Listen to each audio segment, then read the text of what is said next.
Thank you, John. Why are you guys making it easier for people to enter the country illegally? I don't believe we are. Why do you think we are? Well, you guys sued to cut razor wire that was put in place by Texas officials. So that the Border Patrol could actually do their jobs. But keep going. Well, you won in court, so now what? The Border Patrol Union president is saying the Supreme Court's decision is going to undoubtedly encourage more illegal immigration. Do you guys know better than the Border Patrol Union? The Border Patrol needed access, and that's why we sued to get rid of that razor wire, so that they could do their jobs. And you know what would also help them do their jobs, Peter? More Border Patrol agents. There's an idea. And if you go back to the supplemental request that we put in, there's money in there for some. Isn't it wild? You know, things literally, they're so upside down, they're so backwards that the victims of the left's constant 24/7 never-ending propaganda, they really do believe that evil Republicans have stopped Joe Biden from securing the border, and that he's been begging them to help him change the border situation for years now. They believe this, man. And with the other half of their incredibly damaged brains, they believe that the federal government has got to get down to Texas and remove barriers, remove razor wire by any means necessary. I mean, just please let me know in the chat, how is it possible for the same brain to reconcile those two incredibly different things in any reasonable way? I don't think that it's possible. I don't see how these people have trained themselves to think like this or been trained like this, but this is where we're at. And this is what we're up against, man. We have a president that really has completely abandoned his duty to protect the border, protect his citizens, enforce standing law. And no matter how many times they try to gaslight us, no matter how many times they try to tell us that the border's closed, they can say it all they want, man, because in every single meaningful or measurable way, it's wide open. And now it's up to the National Guard. The National Guard of Oklahoma is now on its way to Texas, and other states have promised that they're on their way also. You know, and it's not some scam, some right-wing show. This is just to help the state of Texas stand up against a federal bureaucracy that apparently really does want a never-ending flow of people. They want that never-ending flow to continue. And the left, you know, the average mushy-brained victim of propaganda, they're out loud, they're basically fantasizing about some sort of civil war. Legal, by the way, to enter our country anywhere except these port points of entry. And the last time I flew to Mexico, by the way, guess what? I had to fly into a port of entry at an airport, and guess what? They checked my passport. Every country knows who's coming across into their borders, into their country. And it's just so common sense. I don't know what Biden's game plan is, but I hope American people are realizing what's happening right now. And we stand with Texas. That's what we're all saying. 25 governors have supported him, and we'll be sending more troops down there as soon as Governor Abbott requests that. And it's just mind-boggling. Yeah. So here's an interesting thing, right? There really are. There are very, very serious things in motion, and you know this. Nothing crazy is going to happen. It's all going to end up back in court. There's not going to be some kind of armed conflict that everyone's fantasizing about and opining about and thinking about. It's not going to happen. Even though many on the left, they seem to welcome that idea. But just think about this. Think about the similarities for just a second, right? The Civil War happened largely because Democrats couldn't let go of their cheap labor. Somebody needed to pick Democrat crops. Somebody needed to be subservient to the powerful. Really, what has changed since then?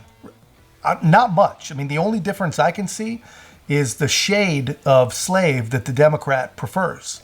Well, point blank, I mean, fact number one is this is about voting. They're trying to legalize these people to vote so they have a monopoly on elections for the next 50 years. And quite frankly, I'm glad people like you aren't going to let that happen. But listen to what John Kirby had to say about the National Guard.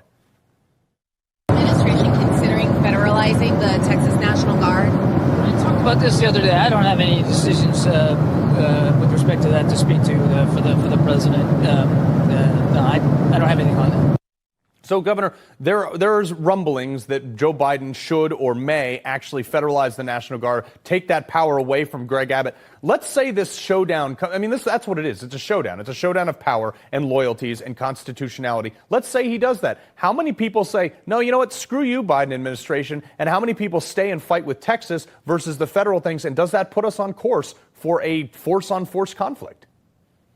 I mean, right now you've got the federal agents that are cutting the wire, and then you've got the Texas National Guard on orders to put up wire. I mean, this is a powder keg worth of tension. So it's it's a very weird situation. We certainly stand with Texas on their right to defend themselves, but Biden's going to be in a tough situation. Mm-hmm. So in other words, he's going to try to federalize these troops. In other words, put them on federal orders. And so now their allegiance technically goes to the president of the United States instead of the governor.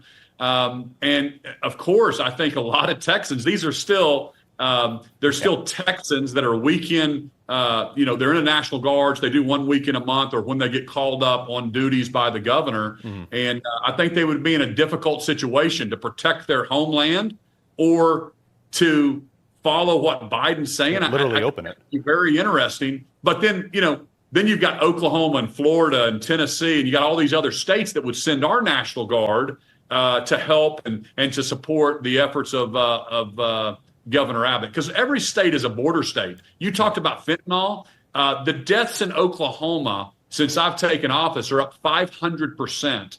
And we know that's coming across the southern border. And then you think about the terrorists.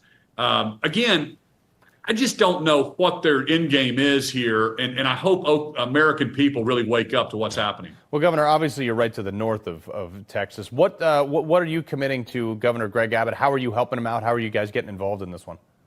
Well, I just talked to my general. It's called a TAG, so he's the head of my National Guard, to start to get the numbers and what type of volunteers we have. We also have 1,300 troops right now in Djibouti, Africa, and Kenya. They're going to be coming home. But we've already sent troops one time down to the southern border, and I actually personally went down there to view it myself and to be with our troops. And we're looking at doing that again in the not so distant future. So we'll be in contact with Governor Abbott and whatever he needs our support for. Well, Governor Kevin Stitt, we appreciate you and the other 24 governors that are willing to put their money where their mouth is and actually enforce our laws. Thank you, sir.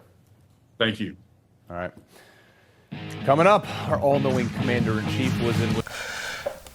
What a mess, man. I mean, it is a mess. The governor is 100% right. I didn't hear anything wrong in what he said. We're at a point where every state really is a border state. And it's been like that for a long time. And anyone who has any sense left can recognize that. Dangerous drugs, dangerous criminals, terrorism, strain on local resources. These things don't stop at Texas's or Arizona's or California's border or northern border. They're everybody's problem. And somehow, the average liberal really has convinced or been convinced that this is one of those problems that just doesn't exist. And anyone who really says that it does, anyone who's even remotely concerned, is just some sort of crazy right-wing racist MAGA extremist. This is where we're at. This is what they believe. I mean, the gaslight is strong on this one especially, man. But that's just my take, guys. Let me know yours in the comments. And if you haven't already, please be a part of our growth. Make sure to like, comment, subscribe. Most importantly, share the channel. I'll see you in the next one.